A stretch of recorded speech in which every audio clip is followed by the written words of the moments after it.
Ազգային ժողովի մեծարգո նախագահ, հարգելի գործընկերներ, պարոն Մինասյան, որ ասում եք ազգերի ինքնորոշումը միթե ավելի պակաս կարևոր է, քան թե տարածքային ամբողջականությունը, չէ՞, անկեղծեք, որ ազգերի ինքնորոշումը կարևոր էր, բա որ ազգերի ինքնորոշումը կարևոր էր, բա Ղարաբաղը արդեն ինքնորոշված չէր, որ գնացել էիք բանակցությունների ժամանակ պայմանավորվում էիք, որ պետքա լինի հանրաքվե Ադրբեջանի հետ համաձայնեցված ժամկետներում։ Բա եթե Ղարաբաղը ձեր կարծիքով ինքնորոշված էր, բա այդ ինչ հանրաքվեի մասն էր խոսքը, որը ապագայում պետքա լիներ ձեր բանակցությունների ժամանակ։ Հիմա ով է ուրացել ինչը։ Գեղամ Մանուկյանն ասում է դուք ուրացել եք ուրացման քաղաքականությունը եւ խոսում է 88-ի շարժման մասին, խոսում է միացումի մասին եւ այլն։ Բա դրանից ավելի շռնդալից ուրացում կա, ժողովուրդ ջան, բա 88 թվականին գնացել եք գոռացել եք միացում, հետո ուրացել եք միացումը, գնացել եք հռչակել եք անկախություն Ղարաբաղի, հետո ուրացել եք անկախությունը, որովհետեւ այդպես էլ չեք ճանաչել այդ անկախությունը որպես անկախ պետություն, բա ուրացման քաղաքականության ավելի շռնդալից օրինակ կա թե չկա, պարոն Մինասյան։ Կամ բան եք անում, խոսում եք գաղափարախոսական բաներից, թեմաներից ու այսօր ավելի շատ այդպես օրը նվիրված է դաշնակցության փսիխոանալիզին, հիմա եկեք մի հատ վերցնենք դաշնակցության գաղափարախոսության հիմնական կենտրոնական թեմաներից մեկը, հա, գլխավոր կարգախոսը դաշնակցության, մահ կամ ազատություն։ Ինչ է նշանակում այս կարգախոսը։ Հələ եկեք մի պահ մահը դնենք դեռ մի կողմ։ Մահվան հետ ամեն ինչ պարզ է, մահը։ Ո՞րն է ազատությունը։ Դաշնակցության, օրինակ ազատությունը պետության համար, քաղաքական ազատությունը ո՞րն է պետության համար, ինքնիշխանությունն է։ Ինքնիշխանությունն էլ ունի իր շատ կոնկրետ ատրիբուտները։ Օրինակ սահմանազատված սահմանը։ Ինքնիշխան պետությունը պետք է ունենա սահմանազատված սահման, բայց դաշնակցության 004 շրջաբերականը ասում է, որ չէ, մեզ պետք չի սահմանազատված սահման։ Ինչը նշանակում է, որ դաշնակցությունը քաղաքական ազատությանը դեմ է։ Դաշնակցությունը ազատությունը որպես քաղաքական սկզբունք չի ընդունում, հետո որ մահ կամ ազատության մեջ ազատություն չկա, ու դաշնակցությունը դառնում է մահվան կուսակցություն, պարոն Մինասյան, դաշնակցությունը հիմնված է մահվան գաղափարի վրա, այդ որ դուք մեզ ասում եք, որ մենք արհավիրքներ ենք բերել, ենք բերել, ես ձեզ շատ կոնկրետ ասում եմ, ազատությունը ո՞րն է դաշնակցության գաղափարախոսության մեջ, եթե դուք պետության քաղաքական ազատությանը դեմ եք, գիտեք ո՞րն է, որովհետև դուք ձեր Դաշնակցությունը դիզայնը արած հենց այս տրամաբանության վրա, որ ինքը անընդհատ պետք է գնա ազատագրական պայքարի եւ մարտիրոսվելու անվերջանալի շղթայի մեջ պետք է լինի։ Ու խնդրեմն է նա, որ դուք ազատությունը պահում եք ձեր համար, մահը տալիս եք ժողովրդին։ Մահ կամ ազատությունը դաշնակցության համար էդ է։ Ազատությունը ձեզ, մահը ժողովրդին։ Ու ձեր համար բանը, հա, այսինքն անընդհատ պետք է լինի ազատագրական պայքարի process։ Անընդհատ դուք միշտ փնտրում եք ինչ որտեղ փնտրում եք Աբդուլ Համիդ, որից պետք է ազատագրվել։ Նույնիսկ եթե չկա Աբդուլ Համիդ, դուք կհորինեք Աբդուլ Համիդ։ Նույնիսկ երբ որ մենք ունենք անկախ պետություն, դուք անընդհատ ուզում եք ազատագրվել այդ անկախ պետության մեջ։ Ինչի՞ց եք ուզում ազատագրվել, երբ որ մենք արդեն ունենք անկախ պետություն, պարոն Մինասյան։ Ու ամենապրոբլեմատիկն է նա, որ դուք այդ ազատագրական պայքարի կրակների մեջ ժողովրդին ուզում եք որպես տաշեղ գցեք, որ այդ հրդեհը բռնկվի եւ այդ պետականության վերջը տակ հետո ասեք, հա, հիմա մենք գնում ենք ազատագրվելու։ Եվ այստեղ, պարոն Մինասյան, դուք հրաշալի տանգոյի մեջ եք Կտրիշ Ներսիսյանական եկեղեցու հետ։ Որովհետեւ Կտրիշ Ներսիսյանական եկեղեցին էլ չի ուզում, որ լինի պետականություն։ Որովհետեւ երբ որ չլինի պետություն, կլինի տարածք։ Չի լինի քաղաքացի, կլինի բնակիչ։ Եվ եկեղեցին կլինի այդ տարածքի տեղապահը այդ օտար կայսրության համար։ Որ հետո եկեղեցին ու դուք գաք ասեք, երբ որ չկար պետություն, եկեղեցին կատարում էր պետության դերը։ Այսինքն սկզբից ուտեք պետության գլուխը,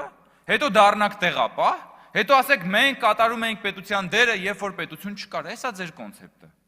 Ձեր սոֆթը տենց է գրած, պարոն Մինասյան, դաշնակցության սոֆթը տենց է գրած, որ ինքը չի կարողանում ապրի, գործի, անկախության, պետականության պայմաններում, ու այդ մահ կամ ազատություն կարգախոսը, որը դուք այն ժամանակ, երևի այն ժամանակ ծնվել։ Հիմա այլևս ինքը adekvat չի, որովհետև նորից եմ ասում, այդ ազատությունը քաղաքական ազատություն չի ձեր համար։ Հակառակ դեպքում ո՞նց կարող է ասեք, որ մենք դեմ ենք բանին։ Այսինքն ձեր շրջաբերականի մասին է խոսքը, որտեղ որ խոսք է գնում սահմանազատված սահման չունենալու մասին։ Ու այդ մահվան գաղափարը, գիտեք, շատ հստակ մահվան փիլիսոփայությունը դրսևորվում է 2020 թվականից ընդդիմադիր ձեր գործունեության գրեթե բոլոր բաների մեջ, փաստերի եւ քայլերի մեջ։ Իմ մոտ տպավորությունն է, որ դուք որպես ընդդիմադիր ուժ ոչ միայն դուք, էլի, դուք բան չունեք, էմոցիոնալ ինտելեկտ չունեք, էլի, այդ emotional intelligence-ը, որ այսինքն դուք չեք հասկանում ոչ ձեր էմոցիաները, ոչ էլ ժողովրդի էմոցիաները։ Որ ասեն, օրինակ դուք չգիտեք, իսկ մարդիկ ինչ են ուզում։ Մարդիկ ինչ են ուզում ի վերջո։ Դուք անընդհատ վերցրած սեղմում եք մարդկանց ցավի կոճակների վրա։ Ուզում եք, որ մարդկանց ինչ որ տեղը ցավա, որ հետո այդ ցավի մեղավորությունը բարթեք իշխանության վրա, որ հետո գաք մարդկանց ցավի վրա իշխանություն վերցնեք։ Ու դրա համար ենք ասում, որ դուք 20 թվից հետո սկսել եք մահվան վաճառականության վրա, դուք արդյունաբերական ռելսերի վրա եք դրել, այդ process-ը հասկանում եք։ Ու հիմա եկել ասում եք, վան, արժանապատվությունից եք խոսում, Գեգամ Մանուկյանը խոսում է